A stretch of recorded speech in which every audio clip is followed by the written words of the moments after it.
আসসালামু আলাইকুম ওয়ারাহমাতুল্লাহ। আজ আমি তোমাদের শোনাব এমন এক সাহাবীর গল্প, যিনি ছিলেন দাসের সন্তান, কিন্তু তার ঈমানীর শক্তিতে হয়ে উঠেছিলেন ইসলামের ইতিহাসে এক আলোকিত নাম। তিনি হলেন হজরত বিলাল রাদিয়াল্লাহু আনহু। বিলাল জন্মেছিলেন ইথিওপিয়ার এক কৃষ্ণাঙ্গ পরিবারে। ছোটবেলায় তাকে দাস হিসেবে বিক্রি করা হয় মক্কার ধনী ব্যক্তি উমাইয়া এবং খালফের কাছে। একদিন তিনি নবী করিম সাল্লাল্লাহুয়ের মুখে শুনলেন, বল, আল্লাহ এক, তার কোনো শরিক নেই। এই বাক্য তার হৃদয় কাঁপিয়ে দেয়। তিনি ইসলাম গ্রহণ করেন।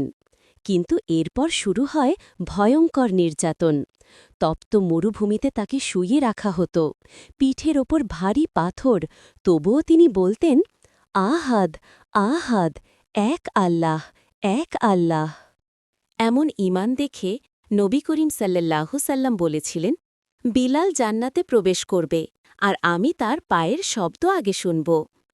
একদিন হজরত বিলাল রাদিয়াল্লাহুরা নবী করিম সাল্লাল্লাহুর কাছে এসে বললেন, ইয়া রাসূলাল্লাহ, আমি বিবাহ করতে চাই। রাসূলুল্লাহ স্নেহভরে বললেন, বিলাল, তুমি এমন ঘরে প্রস্তাব দাও যেখানে ঈমান ও তাকওয়া আছে, কারণ আল্লাহর দৃষ্টিতে মর্যাদা বংশে নয়, তাকওয়ায়। এরপর বিলাল গেলেন মদিনায় এক সম্মানিত পরিবারে, বনি খজরাজ গোত্রের এক ঘরে। তিনি বিনয়ের সঙ্গে বললেন, আমি বিলাল, আল্লাহর রাসূলের সাহাবী, আমি তোমাদের কন্যার জন্য প্রস্তাব দিতে এসেছি। আমি ধনী নই, আমি উচ্চ বংশেরও নই, কিন্তু আমি একজন মুমিন। পরিবারের লোকেরা প্রথমে চুপ করে রইল। তাদের মনে প্রশ্ন, একজন প্রাক্তন দাস আমাদের জামাতা? বিলাল রাদিয়াল্লাহুর জীবন আমাদের শেখায়, কেউ দাস, কেউ রাজা, এসব কিছুই মুখ্য নয়।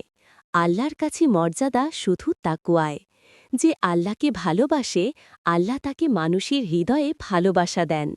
হে মানুষ, আমি তোমাদের এক পুরুষ ও এক নারী থেকে সৃষ্টি করেছি, এবং তোমাদেরকে বিভিন্ন জাতি ও গোত্র করেছি, যাতে তোমরা একে অপরকে চিনতে পারো। নিশ্চয়ই আল্লাহর কাছে সবচেয়ে সম্মানিত সেই ব্যক্তি যে সবচেয়ে বেশি পরহেজগার। সূরা হুজরাত, আয়াত ১৩। যদি গল্পটি ভালো লাগে তবে চ্যানেলটি সাবস্ক্রাইব করো আর ইসলামিক গল্প ছড়িয়ে দাও, যাতে অন্যের ঈমানও জেগে ওঠে। জাযাকাল্লাহু খাইরান। জাযাকাল্লাহু খাইরান।